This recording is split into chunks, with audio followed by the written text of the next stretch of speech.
اس لیے میں رک گیا. تو میں آج سپریم کورٹ کو کہہ رہا ہوں کہ ہمیں رولنگ دیں.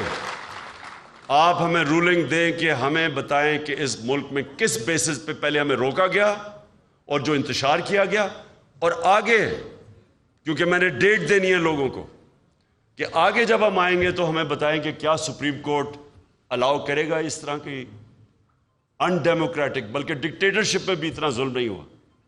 اگر سپریم کورٹ ہمیں پروٹیکشن دیتا ہے تو وہ ایک ہماری اسٹریٹجی ہے. اگر وہ نہیں پروٹیکشن دیتا، پھر میں آج آپ سب کے سامنے کھڑا ہو کے یہ کہہ رہا ہوں کہ پھر میری دوسری اسٹریٹجی ہوگی، اور وہ اسٹریٹجی ہوگی پھر کہ جو بھی یہ رکاوٹیں پیدا کریں گے ہم پھر پلان کر کے جائیں گے. ابھی تیاری ہم نے کی نہیں تھی اس باری تو ہم نے تیاری نہیں کی تھی.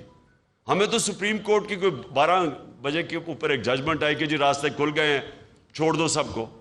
ہم تو اس لیے ہم بالکل یعنی نہاتے کا ورڈ غلط ہے، یعنی ہم بالکل انپریپیئرڈ جا کے پھنس گئے. اور جو انہوں نے عورتوں سب سے کیا، اس بار ہم تیاری کر کے جائیں گے. لیکن میں آج یہ کھڑا ہو کے کہہ دوں کہ یہ میرے لیے جہاد ہے. میں کسی صورت ان چوروں کی اور امپورٹڈ حکومت کسی صورت اسے قبول نہیں کروں گا.